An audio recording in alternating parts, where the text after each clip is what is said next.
రామ జన్మభూమిపై రామాలయాన్ని నిర్మించడంతోనే విపక్షాలకు నోట మాట రాకుండా చేసిన బీజేపీ ఇప్పుడు బాలరాముడి విగ్రహ ప్రతిష్టాపన కార్యక్రమానికి ఆహ్వానిస్తూ విపక్ష పార్టీల ముఖ్య నేతలకు పంపిన ఆహ్వానాలు వారిని మరింత ఇరకాటంలో పడేశాయి. కాంగ్రెస్ నేతలు సోనియా గాంధీ, మల్లికార్జున ఖర్గేలకు శంకుస్థాపన కార్యక్రమానికి ఆహ్వానాలు అందాయి. హాజరు కావాలా వద్దా అన్న విషయంలో కాంగ్రెస్ ఇంకా ఎటూ తేల్చుకోలేకపోతుంది. రామ జన్మభూమి అయోధ్యలో బాలరాముడి విగ్రహ ప్రతిష్టాపన విపక్ష కూటమిని చిక్కుల్లో పడేసింది. ఈ మహత్తర ఘట్టంపై ఎలా స్పందించాలో తెలియక కొందరు సతమతమవుతుంటే, కొందరు బీజేపీపై ఉన్న తమ అక్కసును వెలగక్కే క్రమంలో రాముడిపైనే నోటికొచ్చిన వ్యాఖ్యలు చేస్తూ కోట్లాది మంది హిందువుల మనోభావాలను దెబ్బతీస్తున్నారు. ఆలయ ప్రారంభోత్సవాన్ని బీజేపీ రాజకీయ కార్యక్రమంగా మార్చేస్తోందని ఆరోపిస్తూ విపక్షాలు తమకు తెలియకుండానే క్రెడిట్ ని కాషాయదళం ఖాతాలో వేస్తున్నాయి. బీజేపీ కొత్తగా దీన్ని రాజకీయం చేయాల్సిన అవసరమేమీ లేదు. అయోధ్యలో రామ మందిరాన్ని నిర్మిస్తామంటూ 1991 నుంచి తమ ఎన్నికల మేనిఫెస్టోలో చెబుతూ వచ్చింది. ఒక దశలో బీజేపీని కాంగ్రెస్ సహా ఇతర రాజకీయ పార్టీలు హేళన కూడా చేశాయి. రామ మందిరం కేవలం బీజేపీకి రాజకీయ ముడిసరికే తప్ప వారు అక్కడ నిర్మించరు అంటూ విమర్శించారు.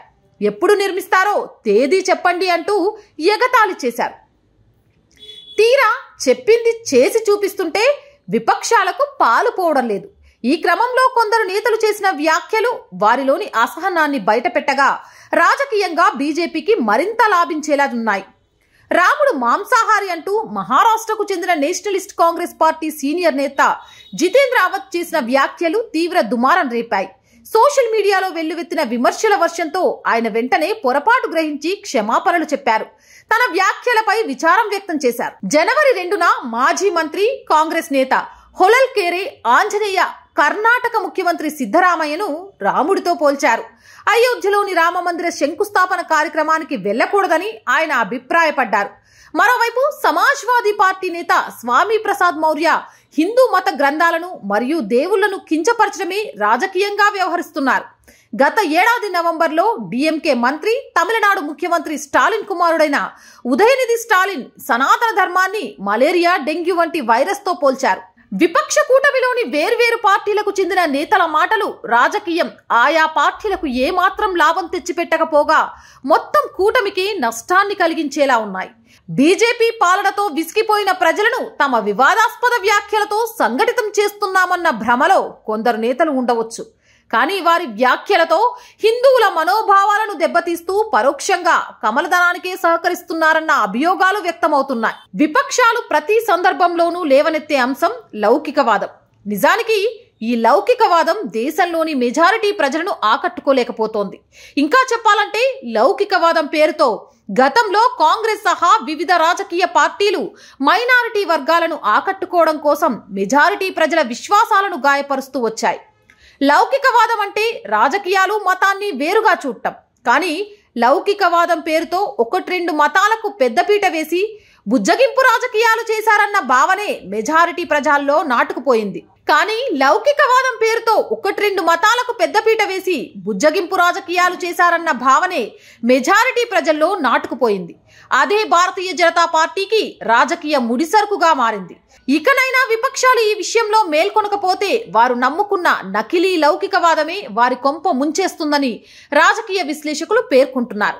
మతపరమైన విషయాల్లో ఈ నాయకులు కాస్త సంయమనం పాటిస్తే రాజకీయంగా వారికి కొంతైనా ఉపయోగపడుతుందని, లేదంటే ఇప్పటికే హిందూ వ్యతిరేకులుగా ముద్రపడ్డ ఈ పార్టీలు మూల్యం చెల్లించుకోవాల్సి వస్తుందంటున్నారు. రామ జన్మభూమిపై రామాలయాన్ని నిర్మించడంతోనే విపక్షాలకు నోటమాట రాకుండా చేసిన బీజేపీ ఇప్పుడు బాలరాముడి విగ్రహ ప్రతిష్టాపన కార్యక్రమానికి ఆహ్వానిస్తూ విపక్ష పార్టీల ముఖ్య నేతలకు పంపిన ఆహ్వానాలు వారిని మరింత ఇరకాటంలో పడేశాయి. కాంగ్రెస్ నేతలు సోనియా గాంధీ, మల్లికార్జున ఖర్గేలకు శంకుస్థాపన కార్యక్రమానికి ఆహ్వానాలు అందాయి. హాజరు కావాలా వద్దా అన్న విషయంలో కాంగ్రెస్ ఇంకా ఎటూ తేల్చుకోలేకపోతోంది. ఆహ్వానం అందుకున్న వారిలో మరో నేత, సమాజ్వాదీ పార్టీ చీఫ్ అఖిలేష్ యాదవ్ అస్పష్టమైన సమాధానం ఇచ్చారు. రాముడి పిలిస్తే వెళ్తాను అంటూ ఆయన చెప్పుకొచ్చారు. శివసేనకు చెందిన సంజయ్ రౌత్ మాట్లాడుతూ తమ పార్టీ అధినేత ఉద్ధవ్ ఠాక్రే అయోధ్యకు వెళతారని, అయితే బీజేపీ కార్యక్రమం ముగిసిన తర్వాత మాత్రమే వెళ్తారని చెప్పారు.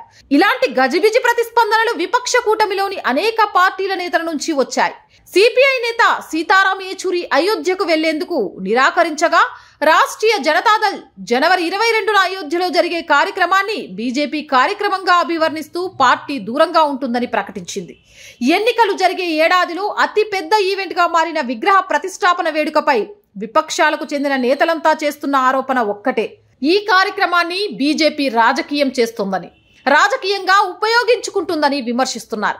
బీజేపీ దీన్ని ఒక భారీ ఈవెంట్గా నిర్వహించడం విపక్షాలు సహించలేకపోవచ్చు. కానీ అయోధ్యలోని రామ జన్మభూమిలో రామ మందిరాన్ని నిర్మించడం అనేది 1991 నుండి బీజేపీ ఎన్నికల మేనిఫెస్టోలో భాగంగా ఉంది. కర సేవకులను సమీకరించిన విశ్వ హిందూ పరిషత్తుతో పాటు బీజేపీ కార్యకర్తలు సైతం 1990 అక్టోబర్ నెలలో జరిగిన పోలీసు కాల్పుల్లో మరణించారు. 1992లో బాబ్రీ మసీదు కూల్చివేత తర్వాత ఉత్తరప్రదేశ్ రాష్ట్రంలో బీజేపీ అధికారాన్ని త్యాగం చేయాల్సి వచ్చింది. అంతేకాదు, రామ మందిరం గురించి బీజేపీ నేతలు మాట్లాడిన ప్రతిసారి కాంగ్రెస్ సహా ఇతర ప్రతిపక్షాలు అక్కడ గుడి కట్టిస్తాం అంటారు, కానీ ఎప్పటికీ చేయరు అనే రీతిలో హేళన చేశాయి.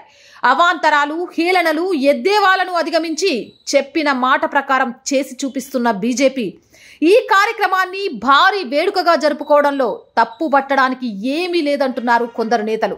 తమ రాజకీయాల దృష్ట్యా ప్రతిపక్షాలు శంకుస్థాపనకు వెళ్ళకపోవడానికి తగిన స్పష్టమైన కారణాలను బయట పెట్టాలని, ఇంతకు మించి ఏం చేసినా గందరగోళం సృష్టిస్తుంది తప్ప మరేమీ ఉండదంటున్నారు రాజకీయ విశ్లేషకులు.